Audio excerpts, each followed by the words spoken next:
los cambios que está provocando, ¿no? La digitalización del puesto de trabajo, ¿no? Y todas las profesiones que cada vez más se están incorporando, ¿no? A esta senda, están generando oportunidades y también retos, ¿no?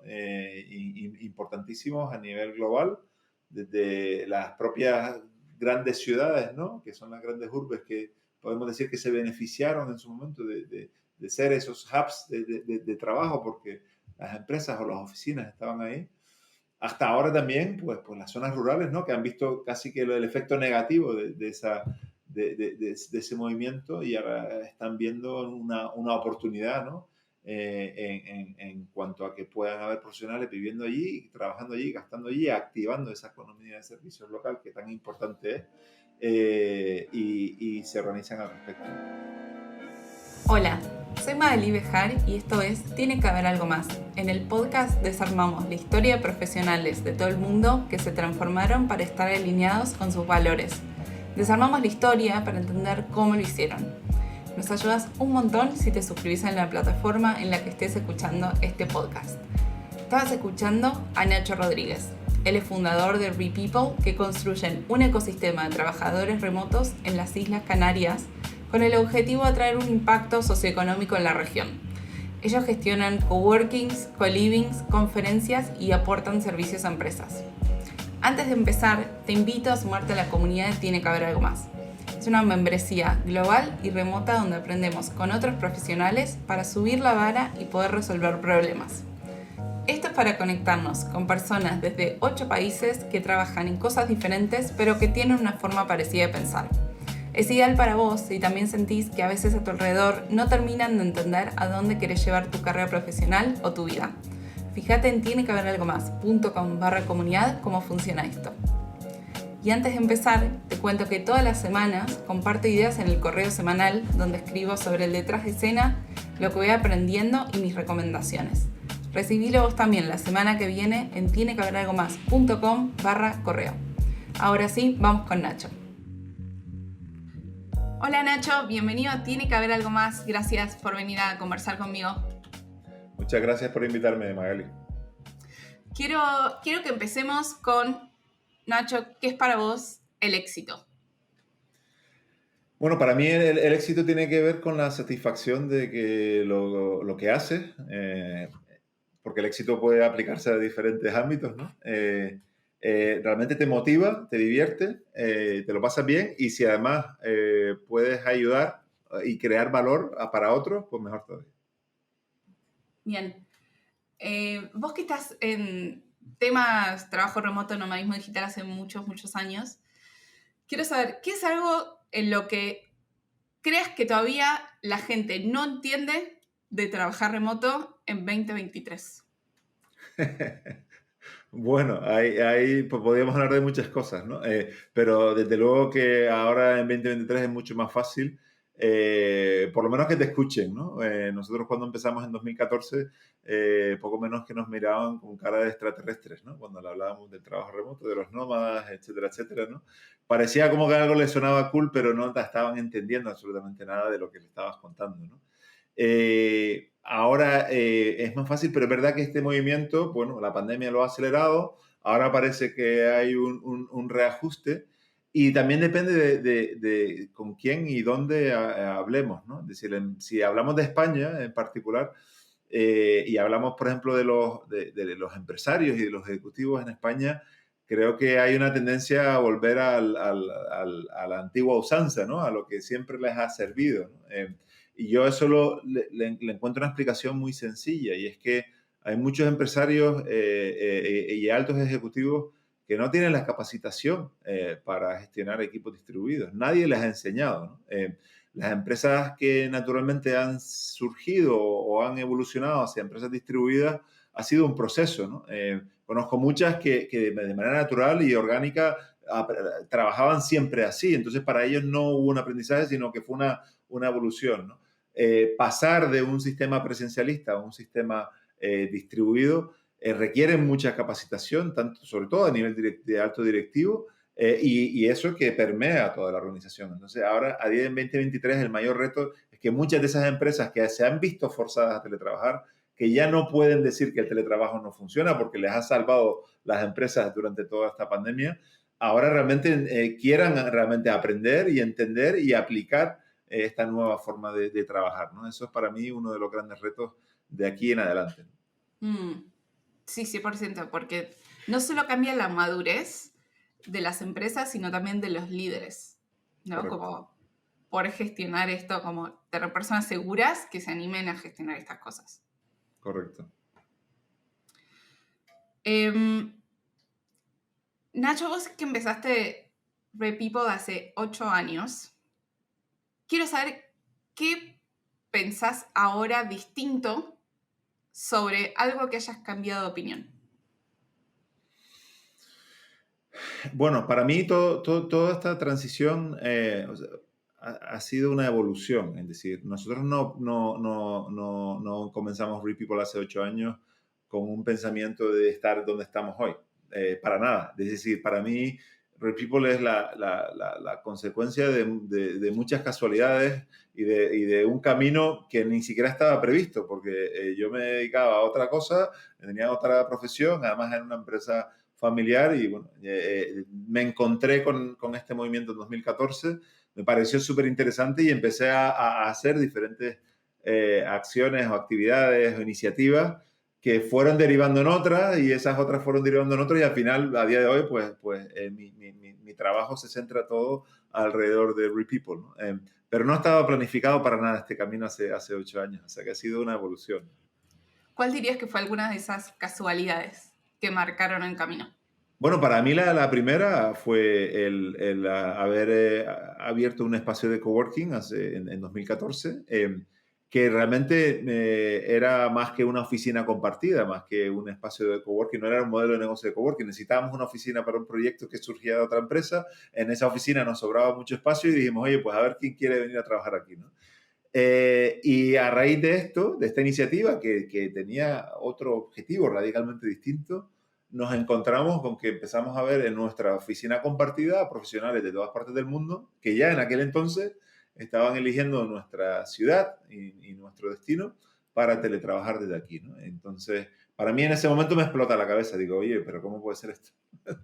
que bueno, yo soy de las Islas Canarias, de España, pero tuve la suerte también de vivir muchos años fuera y de decidir volver, ¿no? Porque tenía muchas otras opciones profesionales para estar en otros sitios, pero me tiraba mucho volver a mi sitio de nacimiento, a mi ciudad de nacimiento. Y para mí, sinceramente, fue una motivación totalmente personal. Es decir, el interactuar con estos profesionales fue lo que me llamó a entender qué estaba ocurriendo, ¿no? Y a ver de qué manera podíamos conseguir que esto que ya estaba pasando de manera orgánica fuera más, se implementara más, se promocionara, porque me parecía que tenía unos valores naturales muy potentes, tanto para los profesionales en sí, que gozaban o disfrutaban de esta libertad, pero también por el potencial que vimos en aquel momento que tenía para nuestra propia ciudad, para nuestro propio entorno, para nuestra propia comunidad, ¿no? Y por eso, bueno, pues ha sido un roller coaster, ¿no? Básicamente, ¿no? Como una montaña rusa pues toda una trayectoria donde hemos aprendido muchísimo, donde hemos intentado hacer muchas cosas diferentes, nos hemos equivocado, hemos acertado en otras. Y la verdad que no cambio nada del trayecto, ¿no? Lo que tengo ganas es ver de qué es lo siguiente, ¿no? Uh-huh. ¿Por qué después de haber visto muchos lugares del mundo decidiste volver a Islas Canarias? Bueno, yo creo que el resumen, porque son muchas pequeñas cosas, pero se podría resumir en calidad de vida, básicamente.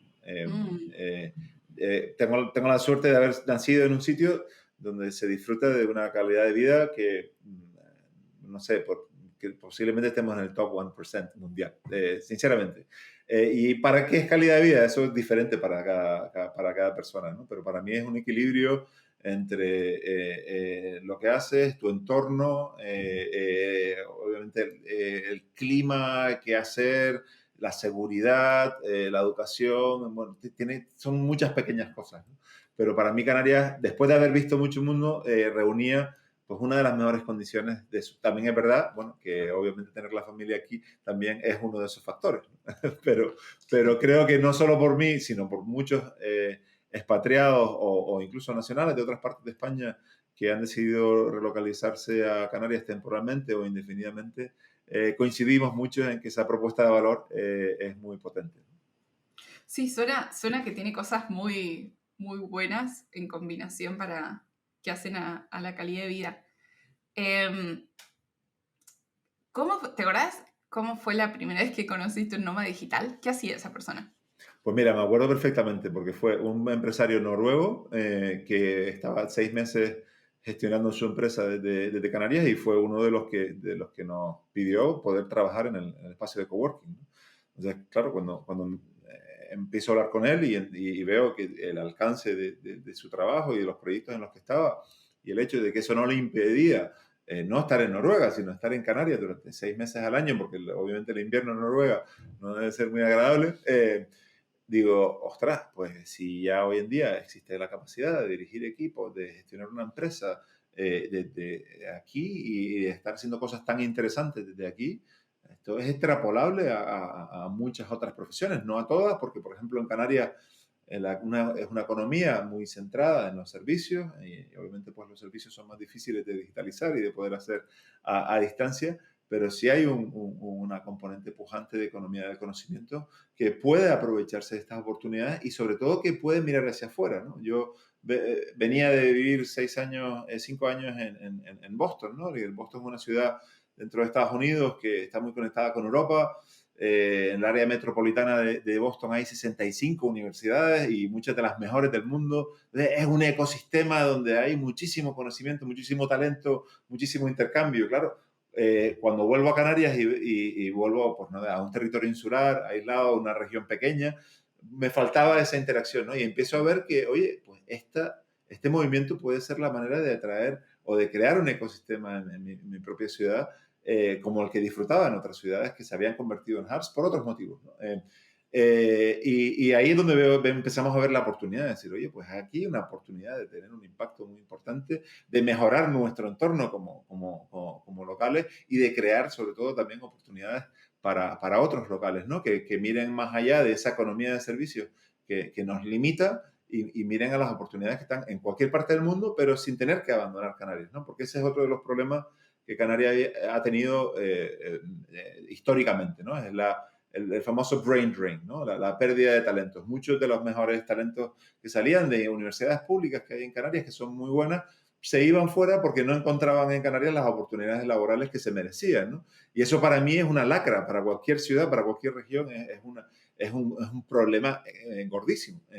Y esto también era otra manera de resolver ese problema. Oye, si los profesionales que quieren vivir aquí, pero sus oportunidades laborales están fuera, pueden acceder a ellas desde aquí, pues eso hace que la comunidad cada vez sea más fuerte y más potente, ¿no? Entonces, bueno, pues todo fue descubriendo una cosa a otra. Surgió pues a raíz de conocer a este empresario noruego en particular y bueno, a partir de ahí ha sido pues toda una línea de acontecimientos de conocer a muchísimos profesionales muy interesantes. Antes de la pandemia, obviamente, a muchos de los promotores del teletrabajo, que al principio parecía que teníamos que convencer al mundo entero de que esto era posible y era viable.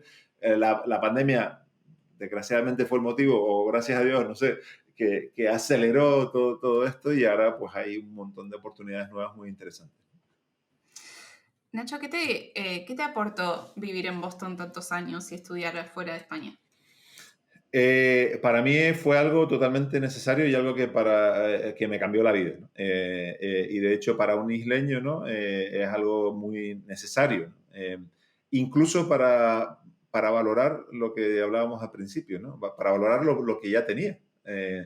Cuando tú vives en un entorno y das por hecho que ese entorno es lo normal, pues no lo valoras, ¿no? Cuando te sacan de ese entorno y te vas a otros entornos que podrán ser mejores o peores por diferentes motivos, por lo menos puedes jugar y puedes valorar lo que tienes o lo que no tienes o lo que tenías, ¿no?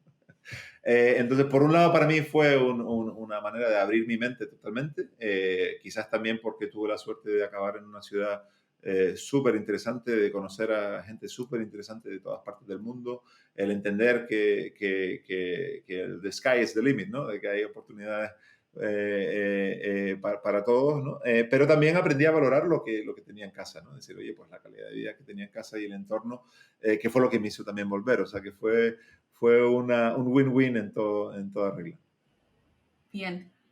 Quiero entonces que me cuentes, ¿qué es RedPeople hoy y cuál fue su primera versión apenas nació?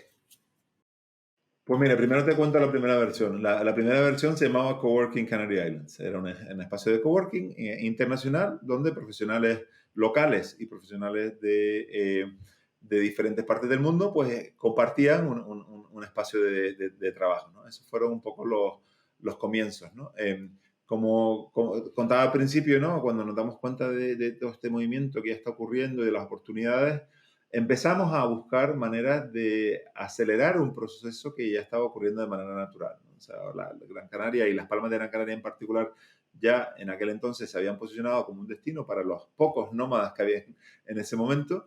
Y dijimos, oye, pues si esto ya está ocurriendo de manera natural, por poco que hagamos, pues podemos intentar acelerar este proceso, ¿no? Y eso lo empezamos a hacer a raíz de organizar eventos, ¿no? Organizar meetups, ¿no? Intentar, por un lado, que crear una comunidad cada vez más cohesionada, cada vez más activa, y por otro lado también crear cada vez más embajadores del destino, ¿no? Canarias tradicionalmente es un destino turístico, esa es una de las industrias principales en Canarias y que es el responsable del 40% del Producto Interior Bruto de Canarias, es el turismo tradicional. Ya éramos conocidos como destino, pero como destino turístico, ¿no? Pero el nómada o el teletrabajador no es un turista. Yo lo llamo siempre un residente temporal. Es decir, él no quiere hacer la vida del turista, no quiere ir a un resort y estar ahí haciendo vida de turismo, ¿no? Porque eso, vale, una semana está bien, pero cuando llevas 2 semanas ya estás cansado, ¿no? Del buffet de la comida, ¿no? Entonces, empezamos a encontrarnos con que teníamos que hacer una especie de promoción diferente a la que se venía haciendo tradicionalmente. Hay una industria turística muy potente, con muchos medios, y nosotros teníamos que empezar a comunicar que Canarias era mucho más que eso. Sí, que era un destino turístico, pero que aquí se podía vivir muy bien, que existía una comunidad de teletrabajadores, que podías hacer vida normal y que había eventos culturales, que había empresas, que había proyectos interesantes. Empezamos a trabajar en esa dirección, a raíz de organizar eventos, de crear contenido, pues una serie de iniciativas que a principio empezamos solos, ¿no? Es decir, un poco como hablábamos al principio, desde el ámbito privado, decir, oye, pues, ¿qué podemos hacer con los pocos recursos que tenemos? Pues ir un poco escalando, ¿no? Y a raíz de esto también empezamos a encontrarnos con otras necesidades que no están cubiertas, ¿no? A raíz del coworking, muchos de nuestros coworkers nos piden alojamiento flexible y con esa capa de comunidad que encuentran en el coworking, ¿no? Y eso buscamos y encontramos que ya tiene un nombre que se llama co-living. Entonces, oye, pues hay que montar un co-living, porque si esta necesidad no está cubierta, pues hay que proponérsela, ¿no? Y a raíz del coworking empezamos a crear espacios de co-living, ¿no? Después de crear varios espacios de co-living que han tenido bastante éxito, nos damos cuenta que existe otra necesidad no cubierta que se llaman company retreats, ¿no? Que las empresas ya distribuidas en aquel entonces se necesitan reunir y que necesitan pues una serie de alojamientos un poco más diseñados para esos grupos, y dijimos, oye, pues vamos a hacer company retreats también, ¿por qué no? Porque Canarias es un destino muy agradable para hacer un company retreat. Entonces empezamos a investigar en ese área y también a crear company retreats, ¿no? ¿Qué más? Bueno, llega la pandemia y el mundo entero se ve forzado a teletrabajar y claro, nosotros ya en ese entonces pues teníamos un know-how de cerca de 6 años promoviendo el teletrabajo y siendo advocates, ¿no? Otra de las iniciativas que hicimos cuando nos cansamos de hacer eventos en Canarias, creamos una iniciativa que se llama Remote Afterworks. Hicimos un tour alrededor del mundo, haciendo meetups en Londres, en Nueva York, en San Francisco, en Boston, en Berlín, precisamente pues reuniendo a las pequeñas comunidades que había antes de la pandemia de advocates de remote work, para que se conocieran entre ellos y para que juntos pudiéramos hacer un esfuerzo más grande, ¿no? Y aprender entre nosotros de qué se estaba haciendo, de qué se podía hacer y cómo un poco retroalimentar este movimiento. Bueno, al final, para hacerte la historia más corta, a día de hoy RePeople es una empresa que sigue gestionando espacios de coworking, centros de negocios también, lo que le llaman el Flex Office, porque precisamente uno de los hitos que buscamos es atraer también a empresas, crear un pool de talento que atraiga a la empresa, y las empresas necesitan espacios de trabajo también, y para eso tenemos espacios de trabajo privativos, tenemos espacios de co-living, ahora hemos creado una línea de espacios de co-housing, es decir, para también aquellos remote workers que quieren el factor comunidad, pero quieren también tener su independencia. Seguimos organizando eventos. Ahora, precisamente a partir del día 15, organizamos el Gran Canaria Nomad City Festival, que es un festival para celebrar pues que la comunidad en Gran Canaria, darle visibilidad, conectarla entre ellos y seguir promoviendo el destino. Organizamos también con carácter anual una conferencia que se llama RePeople Conference, donde ya ahí sí que hablamos un poco del espectro más amplio de esta transición que tiene que ver con el cambio de la forma de trabajar. Y por último, pues tenemos también una línea de consultoría donde ayudamos también a otros destinos a implementar estrategias como la que nosotros de manera totalmente orgánica implementamos y ejecutamos, para que este movimiento también pueda ser beneficioso para otros destinos alrededor del mundo. Bien. Nacho, ¿qué dirías que es lo más difícil de organizar una conferencia? ¿Cuál es la idea más difícil? ¿Qué es lo más difícil de organizar una conferencia? Interesante pregunta. Para mí lo más difícil es saber, intentar adivinar cuál es el valor que busca o la información que busca la audiencia, ¿no? Cuando uno organiza una conferencia, uno siempre intenta, ¿no? Empieza a montar speakers, contenido, tal, pero claro, eso es algo interno, ¿no? Sí, haces consultas y preguntas, pero nunca sabes si realmente vas a acertar del todo en cuanto al valor que van a obtener o que buscan la audiencia, ¿no? Y nosotros alrededor de organizar tantas conferencias, al final hemos llegado a un formato que nos encanta, que es el formato del Unconference, ¿no? El Unconference, para los que no lo conozcan, pues es un evento que se organiza de manera totalmente orgánica entre la propia audiencia. Es decir, la audiencia es la que propone los temas de los que quieren hablar o los que quieren aprender. La propia audiencia vota cuáles son, de todos los temas que se han propuesto, cuáles son los que más le interesan. Entonces, al final hay una mayoría que decide cuál va a ser el formato y los temas que se van a tratar. Y después, a través de diferentes breakout groups, se organizan grupos de discusión, ¿no? Donde todos participan. No hay un ponente que es como una comunicación one way, ¿no? Que comparte su conocimiento, sino más bien es todo lo contrario, ¿no? Y a raíz de organizar, ya vamos a hacer este año la tercera Unconference, nos hemos dado cuenta de que muchas veces el mayor valor viene de la propia audiencia, no del ponente. Que sí, que es una celebridad porque, bueno, pues ha construido pues, una imagen o una visión alrededor, que sí, que puedes que tenga mucho conocimiento, pero la propia audiencia muchas veces son los que te aportan aquello que nadie había pensado, o que no se había debatido, o te plantean un problema que no está resuelto, ¿no? Entonces, bueno, pues como decía, lo más difícil es adivinar lo que la audiencia quiere y que va a considerar que le va a aportar valor. Y bueno, para eso la solución se llama Unconference. Me encanta ese formato. Contame un aprendizaje que te haya llevado a la fuerza. A la fuerza. ¿Cómo define fuerza? ¿Qué es para ti fuerza? Como tuve que aprender esto porque las cosas salieron diferentes, o porque metí la pata, o porque el contexto me hizo aprender esta lección. A ver, yo soy un emprendedor compulsivo.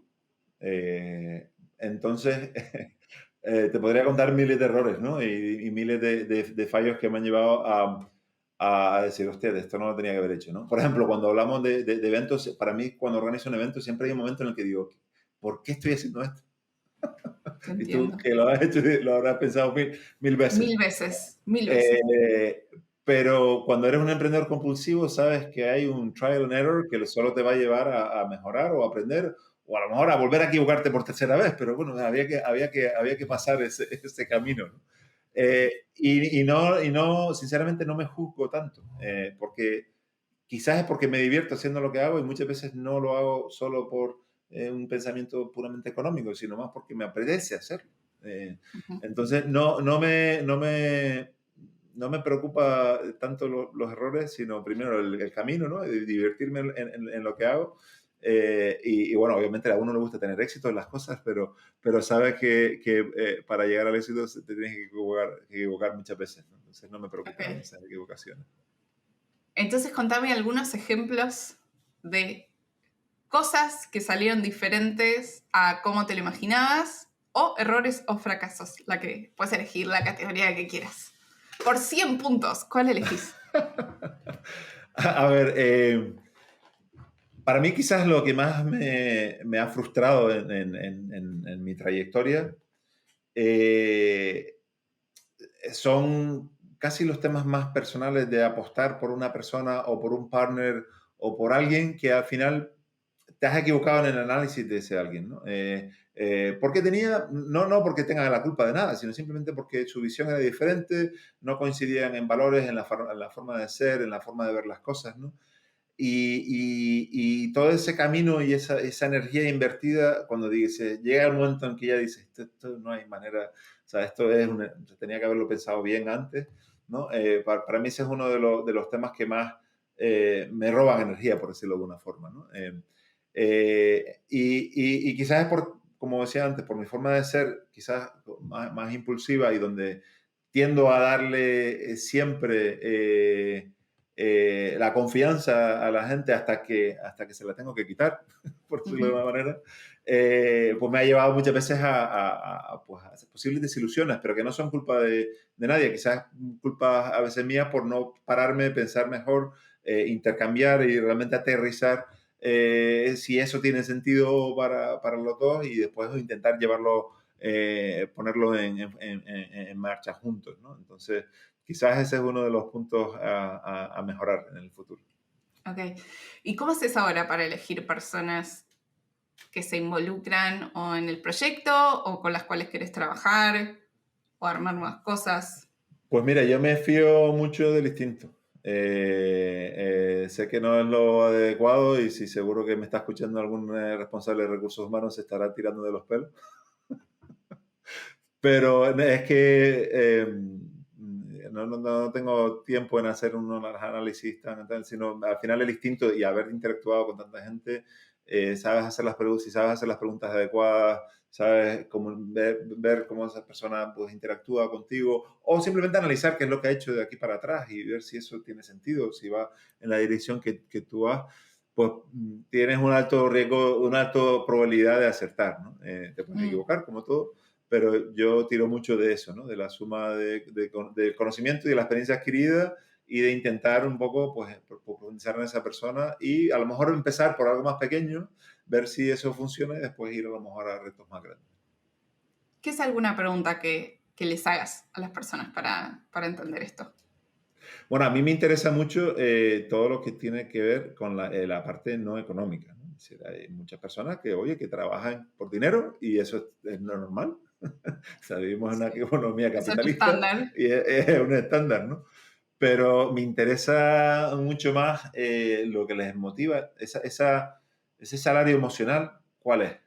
¿Qué es lo que realmente les mueve como personas? Si tuvieran su vida económica resuelta, ¿qué harían? ¿No? Yo creo que eso es uno de los factores que te da a entender que realmente qué les mueve, ¿no? Porque el dinero sí te mueve hasta en cierto punto, pero a partir de ahí, Ujú. bueno, sí, hay gente que solo se mueve por dinero y eso es infinito, pero yo, gracias a Dios, no conozco a mucha gente de ese tipo. Claro.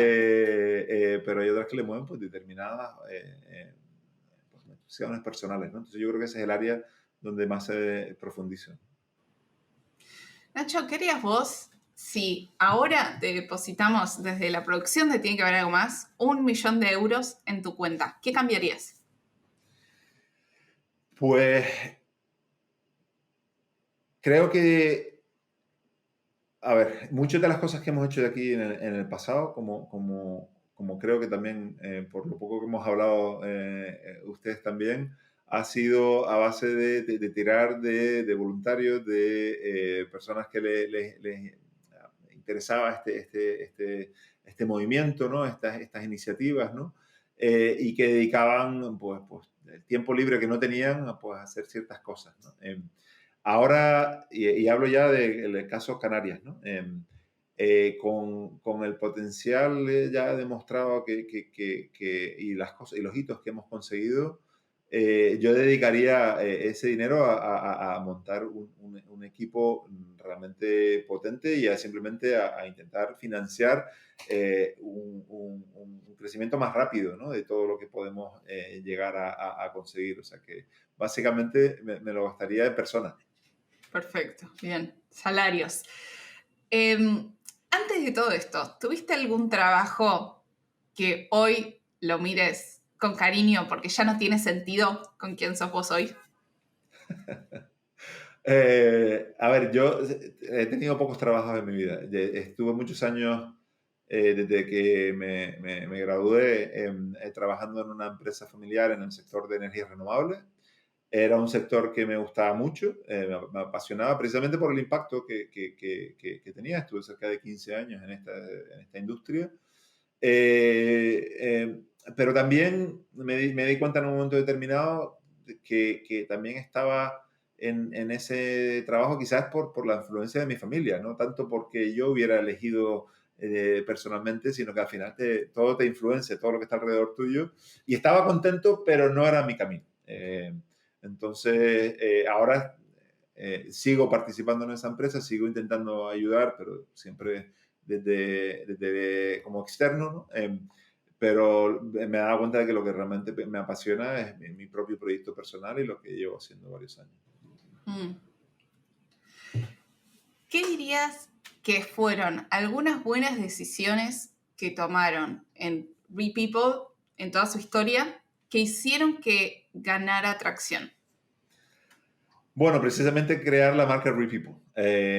Antes de que existiera RePeople, que la marca en sí se creó en 2021, RePeople es una palabra que tiene una historia curiosa. ¿Vale? RePeople significa repoblar.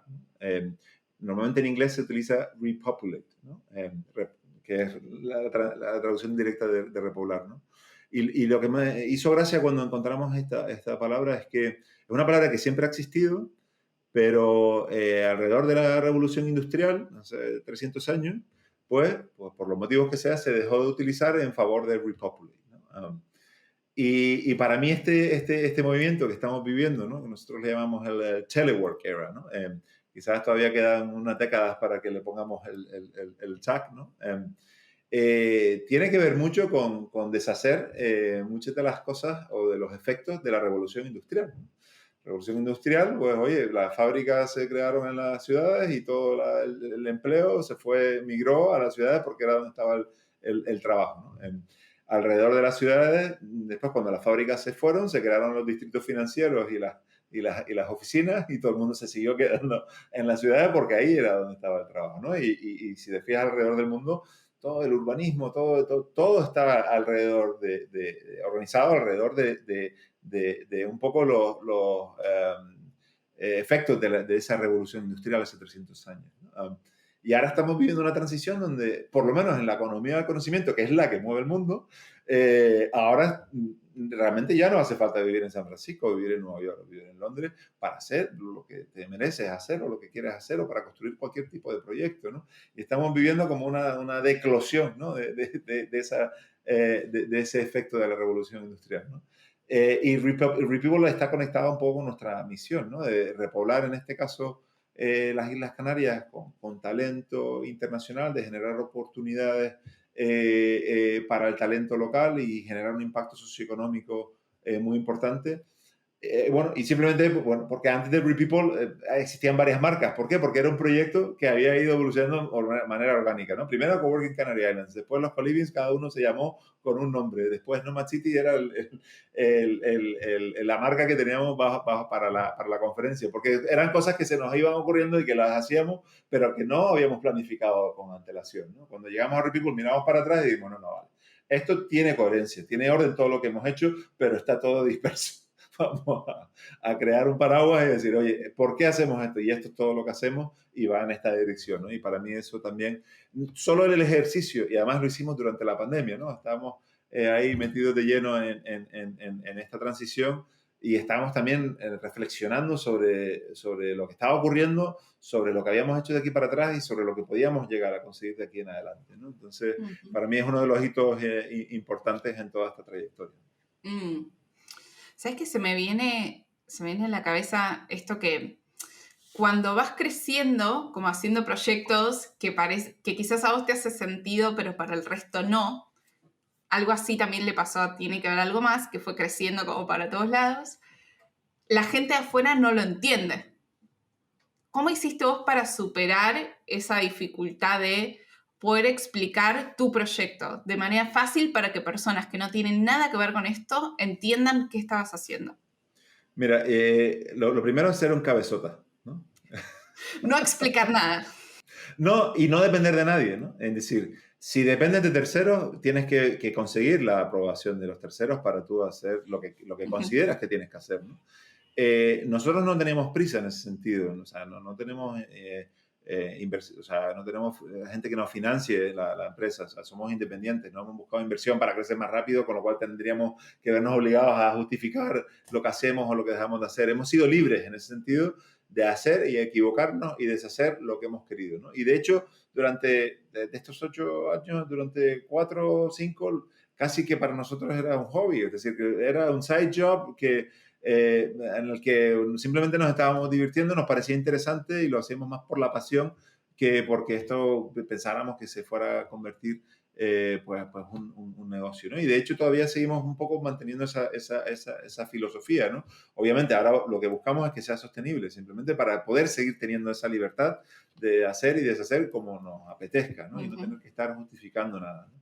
Al principio también es verdad que era mucho más difícil porque había que explicar muchas cosas, ¿no? Yo me acuerdo de la primera reunión que teníamos con las instituciones aquí en Canarias, ¿no? Y el sector público, ¿no? Para explicarles de qué iba este movimiento y veías las caras, ¿no? De tus interlocutores y sabías que no estaban entendiendo nada.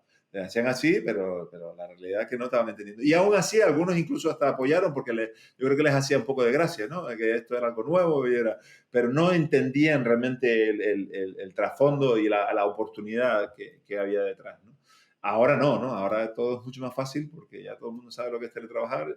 Hay hasta una ley que no existía en España, por ejemplo, para que regular el teletrabajo, con lo cual eso también facilita las decisiones no solo del sector privado, sino también del público. Bueno, todo ha ido a ser más fácil, pero al principio era un poco más complicado y ser cabezota quizás ha sido uno de nuestros mayores valores. Ujú. Me encanta también cómo eligieron la palabra, porque justo Islas Canarias, o sea, si lo escuchan a Nacho, el acento es muy parecido a algunos latinoamericanos de Cuba, de Venezuela, que la primera vez que me crucé a un canario, yo esto no lo podía creer, porque la inmigración de las Islas Canarias vinieron a Latinoamérica. Entonces, esa me parece que es genial la palabra para volver a popular la isla y llevar más acentos también para allá. Sí, o sea, mi abuelo, sin ir más allá, emigró a Cuba, volvió, después emigró a Venezuela, después volvió, y hay una parte de la familia de mis tíos abuelos que se quedaron en Venezuela y bueno, ahora viven en Florida, y esa es una realidad y es una conexión, y además está más que comprobado por el acento, ¿no? Siempre nos comparan con Cuba, Claro. con Venezuela, con Chile, más que con España, ¿no? Que es el país, ¿no? Entonces, pues sí, tiene que ver también un poco con esa historia de la migración, que fue por trabajo. O sea, mi abuelo emigró porque aquí pasaban hambre y tenían que buscar trabajo y nuevas oportunidades. Claro. Em, Hay algo que me llama la atención de este proyecto, que es que, o sea, el trabajo remoto, el nomadismo digital va muy asociado a locación independiente, pero vos decidiste que tu proyecto sea al revés, o sea, basado en un lugar y ofrecer múltiples servicios. ¿Por qué lo decidiste al revés? Porque me di cuenta que la oportunidad para nosotros como comunidad estaba en la atracción de ese talento a nuestra región. Y ese talento necesitaba unos servicios, y necesitaba una comunidad, y necesitaba pues, una infraestructura, al fin y al cabo, ¿no? Y porque yo tampoco me considero nómada, es decir, me encanta viajar, pero me encanta vivir en Canarias, ¿no? Con lo cual no tengo esa limitación de decir, oye, yo quiero tener todo virtual para yo poder estar siempre dando vueltas alrededor del mundo. No, no, porque ya me gusta vivir aquí, me encanta viajar, pero siempre sé que voy a volver. Entonces, tampoco tenía esa necesidad, ¿no? O sea, que es una combinación de los dos factores. Ok. Nacho, última pregunta. ¿Cómo hacemos para cerrar este capítulo? Algo que nos haya quedado pendiente de conversar, o puede ser un último mensaje a la audiencia que quieras repetir, o algo nuevo. Micrófono libre. Bueno, yo creo que un poco tiene que ver con la visión, ¿no? Antes comentaba que creo que estamos viviendo una época en la que hay muchísimos cambios, ¿no? Pero que hay cambios estructurales que tienen que ver con cómo nos hemos organizado como sociedad en el pasado, ¿no? Y antes hablaba del ejemplo de la revolución industrial, ¿no? Entonces, los cambios que está provocando, ¿no? La digitalización del puesto de trabajo, ¿no? Y todas las profesiones que cada vez más se están incorporando, ¿no? A esta senda, están generando oportunidades y también retos, ¿no? Importantísimos a nivel global, desde las propias grandes ciudades, ¿no? Que son las grandes urbes que podemos decir que se beneficiaron en su momento de ser esos hubs de trabajo, porque las empresas o las oficinas estaban ahí.